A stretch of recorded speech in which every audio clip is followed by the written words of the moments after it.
Dear students, good morning. இன்றைக்கி 12th standard economics கிளாஸில் நம்ம என்ன பார்க்க போகிறோம் அப்படின்னு பார்த்தீங்கன்னா, direct tax and indirect tax. அப்போ அதாவது நேர்முக வரி அப்படின்னா என்ன, what are the merits and demerits of direct tax. Next indirect tax அப்படின்னா என்ன, அதாவது மறைமுக வரி அப்படின்னா என்ன, what are the merits and demerits of indirect tax, மறைமுக வரியின் நன்மை தீமைகள் என்ன. நெக்ஸ்ட்டு வந்து ஜிஎஸ்டி, அதாவது குட்ஸ் அண்ட் சர்வீஸ் டேக்ஸ்னால் என்ன, அதில் இருக்கக்கூடிய அட்வான்டேஜஸ் என்னென்ன, இந்த 3 டாபிக் பார்க்க போகிறோம். First, what is the meaning of direct tax, நேர்முக வரி அப்படின்னா என்ன. அதாவது the direct tax is referred to as a tax levied on person's income and wealth and is paid directly to the government. அதாவது அரசாங்கத்திற்கு ஒரு தனி மனிதனால் நேரடியாக செலுத்தக்கூடிய வரியை நம்ம என்னன்னு சொல்கிறோம் அப்படின்னு பார்த்தீங்கன்னா நேரடி வரி, அதாவது நேர்முக வரி அப்படின்னு சொல்கிறோம். இந்த நேர்முக வரி அதாவது ப்ரொக்ரெசிவ் டேக்ஸ் நேச்சரை கொண்டது, அதாவது வளர்வீத வரித்தன்மையை கொண்டது. வளர்வீத வரி அப்படின்னா என்னென்னா, அதாவது வருமானம் அதிகமாக இருக்கிறவங்களுக்கு அதிகமான வரியும், வருமானம் குறைவாக இருக்கிறவங்களுக்கு குறைவான வரியும் போடுற அந்த சிஸ்டத்துக்கு பேர் தான் ப்ரொக்ரெசிவ் டேக்ஸ் அப்படின்னு சொல்லியிருக்கோம்.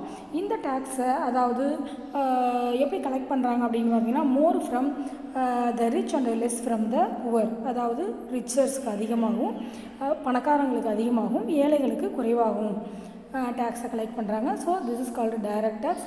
இதோடைய பிளான், இது எப்போ இந்த டைரக்ட் டேக்ஸு யார் இதை இம்ப்ளிமெண்ட் பண்ணுறது அப்படின்னு பார்த்தீங்கன்னா, அதாவது the policies of direct tax are being recommended by the central board of direct taxes, அதாவது சிபிடிடி, அதாவது சென்ட்ரல் போர்ட் ஆஃப் டைரக்ட் டேக்ஸை என்ன பண்ணுறாங்க அப்படின்னா, யாருடைய உதவியினுடைய under the ministry of finance of government of India, அதாவது நிதி அமைச்சகத்தின் கீழே, இந்தியாவுடைய நிதி அமைச்சகத்தின் கீழே வரக்கூடிய டிபார்ட்மெண்ட் தான் இந்த டேக்ஸ் டிபார்ட்மெண்ட். இதில் ஃபஸ்ட்டு நம்ம டைரக்ட் டேக்ஸோட மெரிட்ஸ் என்ன அப்படின்னு பார்க்க போகிறோம். What are the merits of direct tax அப்படின்னு பார்த்தீங்கன்னா, ஃபஸ்ட்டு ஈக்விட்டி. அதாவது ஈக்விட்டி அப்படின்னா என்னென்னா சமத்துவம் அப்படின்னு அர்த்தம். சமத்துவம்னா டைரக்ட் டேக்ஸ் ஆர் ப்ரொக்ரெசிவ் அப்படின்னா என்னென்னா, இந்த டேக்ஸு அதாவது இன்கம் அதிகமாக இருக்கிறது பேசிஸ் ஆன் த அதாவது இன்கம் லெவலை பொறுத்து இருக்கும். அதாவது வருமானம் அதிகமாக இருக்கிறவங்களுக்கு அதிகமாகவும், வருமானம் குறைவாக இருக்கிறவங்களுக்கு குறைவாகவும் வரி விதிப்பு, அதாவது வருமான வரி சமத்துவ விதியினுடைய அடிப்படையில் அமைந்துள்ளதுன்னு சொல்லியிருக்காங்க. சரியா. நெக்ஸ்ட்டு பார்த்தீங்கன்னா அப்படின்னா சர்டனிட்டி அப்படின்னா என்னென்னா, அதாவது நிச்சயத்தன்மை. நேர்முக வரி நிச்சயத்தன்மை விதியை உறுதியாக கொண்டுள்ளது. நிச்சயத்தன்மை அப்படின்னா என்னென்னா, வரி எங்கே செலுத்தணும், எப்படி செலுத்தணும், அதாவது tax payers know when and what rate he has to be pay by the income tax. Income டேக்ஸை எங்கே செலுத்தணும், எப்படி செலுத்தணும், எந்த நாளுக்குள்ளே அதோடைய லாஸ்ட் டேட் என்ன, இந்த மாதிரி சூழ்நிலைகளை கொண்டது சர்டனிட்டி. நெக்ஸ்ட் எலாஸ்டிசிட்டி அப்படின்னா என்னென்னா நெகிழும் தன்மை கொண்டது. நெகிழும் தன்மை அப்படின்னா என்னென்னா, இன்கம் டேக்ஸு அதாவது இன்கம் அதிகமாக இருக்கிறவங்களுக்கு, அதாவது basis on income elasticity in nature, அதாவது வருமான நெகிழ்வுக்கு தகுந்த மாதிரி இந்த டேக்ஸ் மாறுபடும். As income level increases the tax revenue of the government is also increases automatically. உங்களுடைய வருமானம் அதிகமாகும் பொழுது இன்கம் அதிகமாகும் அப்படிங்கிறாங்க. நெக்ஸ்ட் எக்கானமி அப்படின்னா என்னென்னா சிக்கனமின்மை. The cost of collection of direct taxes are relatively low, அதாவது மிக குறைவான அளவில் மற்ற வரிகளை ஒப்பிடும்போது இதனுடைய வரி விதிப்பு மிக குறைவாக இருக்கும் அப்படிங்கிறாங்க. வரி செலுத்துகிறவங்க அரசுக்கு நேரடியாக வரி செலுத்தக்கூடிய வாய்ப்பை பெறுவாங்க அப்படின்னு சொல்லியிருக்காங்க. இது எல்லாம் இதோடைய மெரிட்ஸு. இதோடைய டிமெரிட்ஸ் என்ன அப்படின்னு பார்த்தீங்கன்னா, unpopular. Direct tax maximum popular ஆகலை அப்படின்னே சொல்லலாம். அதோடைய இன்கன்வீனியன்ஸு, லெஸ் ஃப்ளெக்சிபிள், இது எல்லாமே இது வந்து பாப்புலர் ஆகாததுக்கு ஒரு ரீசன். நெக்ஸ்ட்டு ப்ரொடக்டிவிட்டி அஃபெக்டட், அதாவது வருமானம் அதிகமாகும் பொழுது நம்மளுடைய இன்கம் அதிகமாக இன்க்ரீஸ் ஆக டேக்ஸ் அதிகமாகும் அப்படிங்கிறது கான்செப்ட்டு. நம்ம இன்கம் அதிகமாகும் பொழுது நம்ம ஏன் டேக்ஸ் பே பண்ணணும் அப்படின்னு நம்ம ப்ரொடக்டிவிட்டியை குறைச்சி இன்கம்மை குறைக்கிறதுக்கான வாய்ப்பு இருக்குது அப்படிங்கிறாங்க. ஸோ ப்ரொடக்டிவிட்டி அஃபெக்ட் ஆகிறதுக்கு இன்கம் டேக்ஸ் ஒரு மிகப்பெரிய பாதிப்பாக அமையுது. நெக்ஸ்ட்டு பார்த்திங்க அப்படின்னா இன்கன்வீனியன்ட், அதாவது tax payers find it inconvenience to maintain அக்கௌண்ட்ஸை மெயின்டைன் பண்ணுறது ரொம்ப இன்கன்வீனியண்ட்டாக இருக்குது அப்படின்றாங்க. நெக்ஸ்ட்டு டேக்ஸ் எவேஷன், வரி ஏய்ப்பு இருக்கிறதுனால, அதாவது தங்களுடைய வருமானத்தை அரசாங்கத்திற்கு சரியான வருமானத்தை காமிக்கிறது கிடையாது, கவர்மெண்ட்டை ஏமாற்றி வரி கட்டாமல் இருக்கிறதுக்கான வாய்ப்பு இதில் அதிகமாக இருக்குது. அதாவது இன்கம் லெவல் அதிகமாக இருந்தாலும் குறைவான இன்கம்மை அக்கௌண்ட்ஸில் காமிக்கிறது ஒரு பெரிய ட்ராபேக்காக இருக்குது. டேக்ஸ் எவேஷன் மிகப்பெரிய ஒரு கான்செப்ட். நெக்ஸ்ட்டு இன்டைரக்ட் டேக்ஸ் அப்படின்னா என்ன, அதாவது மறைமுக வரி அப்படின்னா என்ன. இப்போ நேர்முக வரிங்கிறது நம்ம நேரடி நம்ம மேலே வரி விதிப்பாங்க, நம்மளே போய் கட்டணும். இன்கம் டேக்ஸு இப்போ வந்து இன்கம் டேக்ஸ் அப்படிங்கிறது யார் மேலே அந்த வரியை விதிக்கிறாங்களோ அவங்களே நேரடியாக செலுத்தக்கூடிய வரி. ஆனால் மறைமுக வரிங்கிறது அப்படி கிடையாது. வரி ஒருத்தர் மேலே போடுவாங்க, அதாவது வரி விதிப்பவர் ஒருத்தர் மேலே, அந்த வரி சுமையை ஏற்பவர் வேறொருத்தர். எக்ஸாம்பிள் பார்த்தீங்கன்னா ஒரு கம்பெனியோட ப்ராடக்ட் மேலே வரி விதிக்கிறாங்க அப்படின்னா அந்த ப்ராடக்டை ப்ரொடியூஸ் பண்ணுறவங்க அந்த வரியை செலுத்த மாட்டாங்க. அதை லாஸ்ட்டாக கன்சியூம் பண்ணுறவங்க, அந்த கன்சியூமர்ஸ் தான் அந்த வரியை செலுத்துகிறாங்க. எக்ஸாம்பிள் பார்த்தீங்க அப்படின்னா, நீங்கள் இப்போ ஒரு எரேசர் வாங்குறீங்க அப்படின்னா அந்த எரேசர் தயாரிப்பு கம்பெனி மேலே வரி போட்டிருந்தாலும் அந்த வரி விதிப்பு அப்படியே ஏஜென்ட்டுக்கிட்ட வந்து லாஸ்ட் கன்சியூமர் யார்? ஸ்டூடெண்ட்டு தான் அந்த வரியை செலுத்துகிற மாதிரி இருக்குது. This is called indirect tax. Indirect டேக்ஸ்னால் வரி விதிப்பவர் ஒருத்தர் மேலே வரியை செலுத்துபவர் வேறொருத்தர் அப்படின்னு சொல்லியிருக்காங்க. Next what are the several types of indirect tax? என்னென்ன டைப்ஸ் இருக்குது பார்த்தீங்கன்னா, excise duties, sales tax, custom duty, entertainment duty, service tax, அதாவது சேவை கட்டணங்கள், இது எல்லாமே எதில் வரும் அப்படின்னு பார்த்தீங்கன்னா இந்த வரி விதிப்பு இங்கேலாம் வந்துடும். Next what are the merits of indirect tax அப்படின்னு பார்த்தீங்கன்னா, வைடர் கவரேஜ், அதாவது எல்லாருக்கும் இந்த இன்டைரக்ட் டேக்ஸ் பொதுவானது. இப்போ ஒரு பொருள் வாங்குகிறோம் அப்படின்னா ஏழைகள் அந்த பொருளை வாங்கினாலும் அதே மாதிரியான வரி விதிப்பு தான், இன்க்ளூடிங் ஆல் டேக்ஸஸ்னு எம்ஆர்பி பக்கத்தில் போட்டிருக்கும்.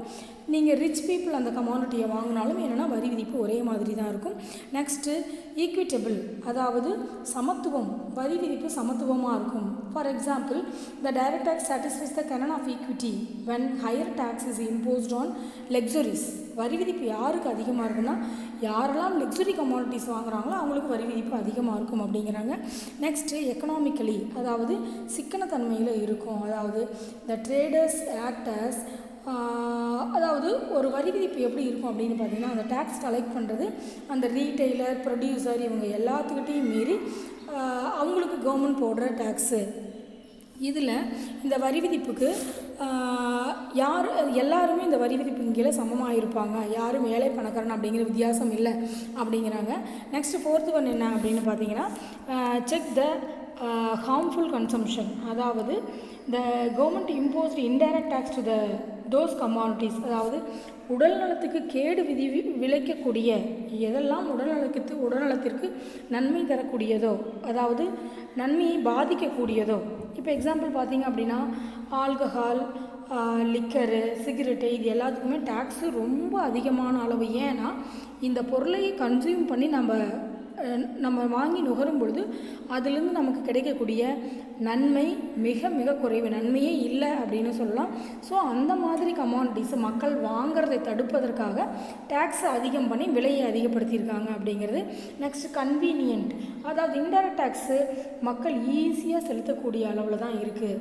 ஸோ இது எல்லாமே இதனுடைய மெரிட்ஸு. இதனுடைய டிமெரிட்ஸ் என்ன அப்படின்னு பார்த்தீங்கன்னா, ஹையர் காஸ்ட் ஆஃப் கலெக்ஷன், அதாவது எல்லாருக்கும் ஒரே மாதிரி டேக்ஸ் போடுறதுனால ஒரு பிஸ்கட் பாக்கெட்டை ஏழைகள் வாங்கினாலும் 13 ரூபா தான், அதே ரிச் பீப்புள் வாங்கினாலும் 13 ரூபா தான்.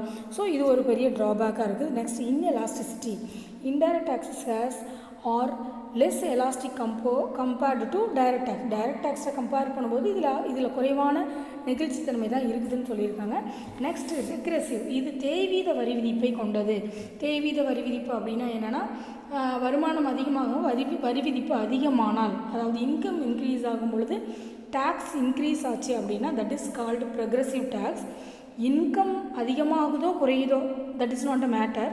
அப்போ டேக்ஸ் ஈவனாக இருந்துச்சு, ஒரே மாதிரியாக இருந்துச்சு அப்படின்னா அதுக்கு பேர் ரெக்ரெசிவ் டேக்ஸ். ஸோ இன்டைரக்ட் டேக்ஸில் நம்ம அதை தான் ஃபாலோ பண்ணுறோம். நெக்ஸ்ட்டு அன்சர்டன்ட்டி, அதாவது the rising increase indirect taxes increasing the price and reduce the demand for the commodity. Indirect tax அதிகமாக போடுறதுனால ஒரு பொருளினுடைய எம்ஆர்பி ரேட் அதிகமாகும். அந்த எம்ஆர்பி ரேட் அதிகமாகும் பொழுது அந்த பொருளுக்கான டிமாண்ட் ரெடியூஸ் ஆகுது. டிமாண்ட் குறைஞ்சதுன்னா ப்ரொடக்ஷன் குறையும், ஸோ இன்கம் குறையும். ஸோ இது ஒரு கான்செப்ட், இது uncertainty. Next no civil consciousness, அதாவது சிவில் கான்சியஸ்னஸ் இதுக்கு கிடையாது அப்படிங்கிறாங்க. அதாவது என்ன சொல்கிறாங்க அப்படின்னு பார்த்தீங்கன்னா, குடியுரிமை உணர்வின்மை அப்படின்னு சொல்லியிருக்காங்க. விலையுடன் வரி மறைந்திருக்கிறதுனால நுகர்வோருக்கு வரி செலுத்துறங்கிற ஒரு உணர்வே இல்லாமல் இருக்குது அப்படிங்கிறது, அந்த விழிப்புணர்வே இல்லை.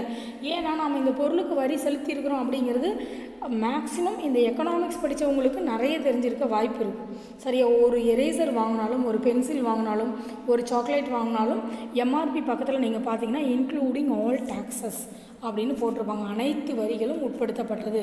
நீங்கள் எந்த பொருள் வாங்கினாலும் நீங்கள் செக் பண்ணிக்கலாம். ஸோ இது வரி செலுத்துறங்கிற விழிப்புணர்வே இல்லாமல் நிறைய பேர் வரி செலுத்திட்டு இருக்காங்க. ஸோ இது ஒரு மிகப்பெரிய ட்ராபேக்கு. நெக்ஸ்ட்டு இதுக்கு இருக்கக்கூடிய கம்பேரிசன், அதாவது டைரக்ட் டேக்ஸுக்கு இன்டைரக்ட் டேக்ஸுக்கு இருக்கக்கூடிய கம்பேரிசன் நான் சொன்ன பாயிண்ட்டையே டேபிளில் கொடுத்துருக்காங்க, நீங்கள் ரெஃபர் பண்ணிக்கலாம். நெக்ஸ்ட்டு ஜிஎஸ்டி அப்படின்னா என்ன, குட்ஸ் அண்ட் சர்வீஸ் டேக்ஸ் அப்படின்னா என்ன, அதாவது இது ஒரு இன்டைரக்ட் டேக்ஸ் தான், இது ஒரு மறைமுக வரி விதிப்பு தான். Indirect tax which has replaced many indirect tax in India. அதாவது நிறைய வரி விதிப்புகள், மறைமுக வரி விதிப்புகள் இருந்தாலும் மிக முக்கியமாக பேசப்படக்கூடிய ஒரு வரி விதிப்பு ஜிஎஸ்டி. முதல்லாம் பார்த்தீங்கன்னா இந்த ஜிஎஸ்டி, அதாவது 2017 ஜிஎஸ்டி அப்படின்னா என்னென்னே நமக்கு தெரியாமல் இருந்துச்சு. ஆஃப்டர் 2017 அதுக்கப்புறம் மார்ச் 29 அப்புறம் ஜிஎஸ்டி அப்படிங்கிறது நீங்கள் வாங்குகிற ஒவ்வொரு பொருளுக்கும் ஜிஎஸ்டி அப்படிங்கிறது தனியாக பிரித்தே போடுறாங்க. 4 ரூபா 5 ரூபா, நீங்கள் சூப்பர் மார்க்கெட் போனாலும் சரி, ஜுவல்லரி ஷாப் போனாலும் சரி, இல்லை பெரிய மால் போனாலும் சரி, உங்களுக்கு ஜிஎஸ்டி அப்படின்னு தனியாகவே ஒன்று போடுறாங்க. ஸோ சரக்கு மற்றும் சேவை கட்டணம் அப்படின்னு சொல்லியிருக்காங்க.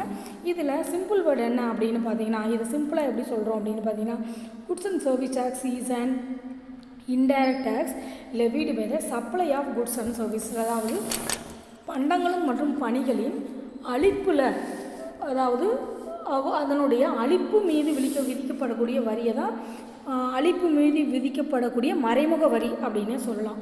சரியா? So this is called GST. நாடு முழுவதும் ஒரே வகை மறைமுக வரியாக ஜிஎஸ்டி உள்ளது. இது மிகப்பெரிய ஒரு பெரிய கான்செப்ட். நாடு முழுவதும் எப்படி இருக்குது, ஒரே மாதிரியான வரி விதிப்பு இருக்குது. இதில் என்னென்ன காம்போனன்ட்ஸ் இருக்குது அப்படின்னு பார்த்தீங்கன்னா, அதாவது சேல்ஸ் டேக்ஸு, இதோடைய காம்போனன்ட்ஸ் என்னென்ன அப்படின்னு பார்த்தீங்கன்னா, ஜிஎஸ்டி 3 காம்போனன்ட்ஸை கொண்டது. ஒன்று சென்ட்ரல் ஜிஎஸ்டி, இன்னொன்று ஸ்டேட் ஜிஎஸ்டி, இன்னொன்று அதாவது இன்டர்நேஷ்னல் ஜிஎஸ்டி அப்படின்னு சொல்கிறோம். அதாவது collective by the central government of the inter state GST அப்படின்னு சொல்லியிருக்கோம். அதாவது ஒரு மாநிலத்துக்குள்ளே இருக்கக்கூடிய ஜிஎஸ்டி அல்லது மாவட்டத்துக்கு, அதாவது ஒரு கண்ட்ரிக்குள்ளே இருக்கக்கூடியது சென்ட்ரல் ஜிஎஸ்டி. ஸ்டேட் ஜிஎஸ்டிங்கிறது ஒரு மாநிலத்துக்குள்ளே விதிக்கப்படக்கூடியது. இன்டர் ஸ்டேட்டுக்குள்ளே விதிக்கப்படக்கூடியது ஐஜிஎஸ்டி அப்படின்னு சொல்லியிருக்கோம். நெக்ஸ்ட்டு இந்த ஜிஎஸ்டியோட நேச்சர் என்னென்ன ஜிஎஸ்டி கீழே வருது அப்படின்னு பார்த்தீங்கன்னா, nature of sales tax, VAT, GST. இதோடைய நேச்சர் என்ன அப்படின்னு பார்த்தீங்கன்னா, sales tax was multi point tax with cascades effects. அப்படின்னா என்னென்னா, அதாவது இந்த வேல்யூ ஆடட் டேக்ஸ் எப்படி இருக்கும் அப்படின்னு பார்த்தீங்கன்னா, சேல்ஸ் டேக்ஸ் எப்படி இருக்கும் அப்படின்னா, அது எஃபெக்ட்ஸ் எப்படி இருக்கும் அப்படின்னா மல்டி டேக்ஸ். இது ஒரு பல்முனை டேக்ஸ் சிஸ்டத்தை சேர்ந்தது. வேல்யூ ஆடட் டேக்ஸ் அப்படிங்கிறது வித்தவுட் கேஸ்கெட்ஸ். அது என்ன இருக்குதுன்னா, அதில் அதனுடைய அடித்தள விளைவு இருக்காது அப்படிங்கிறாங்க. ஜிஎஸ்டி அப்படிங்கிறது அடித்தள விளைவு இல்லாத ஒரு வரி விதிப்பு முறை. வேட் அப்படிங்கிறது அடித்தள விளைவு இல்லாத பல்முறை வரி விதிப்பு முறை அப்படின்னு சொல்லியிருக்காங்க. இது மல்டி டேக்ஸு. வேட்டும் மல்டி டேக்ஸ் தான். ஆனால் ஜிஎஸ்டி அப்படிங்கிறது 1 பாயிண்ட் டேக்ஸ். இதுதான் சேல்ஸ் டேக்ஸும் வேட்டும் மல்டி பாயிண்ட் டேக்ஸு, அதாவது பல்முனை வரி விதிப்பு. ஜிஎஸ்டி அப்படிங்கிறது ஒரு முனை வரி விதிப்பு அப்படின்னு சொல்லியிருக்காங்க. Next what are the advantages of GST அப்படின்னு பார்த்தீங்கன்னா, இது எதுக்காக, அதாவது mainly removal the cascades effects of sales of the goods and services. அதாவது இம்முறையில் வரி மீதான வரி, ஜிஎஸ்டி இருந்துச்சு அப்படின்னா வரி மீதான வரி விதிப்பு தடுக்கப்படுது அப்படின்னு சொல்லியிருக்காங்க. நேரடியாக பொருளினுடைய விலையிலேயே இந்த பொருளின் செலவிலேயே இது பிரதிபலிக்கப்படும் அப்படின்னு சொல்லியிருக்காங்க. Next second one, GST is also mainly technological driven. அதாவது தொழில்நுட்ப ரீதியில் அமைந்ததாகும். பதிவு செய்தல், வரி தாக்கல் செய்தல், கூடுதலாக செலுத்தியதை திரும்பப் பெறுதல், கோரிய விளக்கங்களுக்கு பதிலளித்தல் போன்றவை ஜிஎஸ்டியுடைய இணையத்தில் செய்யப்படுகிறது. இதனால் அனைத்து செயல்பாடுகளும் விரைவாக நடைபெறுகிறது அப்படின்னு சொல்லியிருக்காங்க. ஸோ நீங்கள் படிச்சிங்கன்னா ஈஸியாக புரியக்கூடிய டாபிக் தான் இது. ஜிஎஸ்டினா என்ன, டைரக்ட் டேக்ஸ்னா என்ன, மெரிட்ஸ் டிமெரிட்ஸ், இன்டைரக்ட் டேக்ஸ்னா என்ன, மெரிட்ஸ் டிமெரிட்ஸ். ஜிஎஸ்டி அதோடைய அட்வான்டேஜஸ் என்ன, இது எல்லாமே தனித்தனியான 2 மார்க்கில் தனித்தனியான 3 மார்க்கில் கேட்கக்கூடிய வாய்ப்புகள் இருக்குது. இந்த 3ஐயும் படிச்சிட்டிங்கன்னா கண்டிப்பாக ஒரு கொஷின் கன்ஃபார்மாக வந்துடும். ஒன்றா டைரக்ட் டேக்ஸில் வரும், இல்லை இன்டைரக்ட் டேக்ஸில் வரும், இல்லைன்னா ஜிஎஸ்டியில் வரும். 3 மார்க்கு. இதில் டைரக்ட் டேக்ஸ் இன்டைரக்ட் டேக்ஸ் ஒரு 5 மார்க்காகவும் வரக்கூடிய வாய்ப்பு இருக்குது. ஸோ நல்லா கிளியராக படிங்க. நெக்ஸ்ட் கிளாஸில் நம்ம என்ன பார்க்க போகிறோம் அப்படின்னு பார்த்தீங்கன்னா பப்ளிக் டெப்ட், அதாவது பொது கடன் அப்படின்னா என்ன அப்படிங்கிறத பார்க்க போகிறோம்.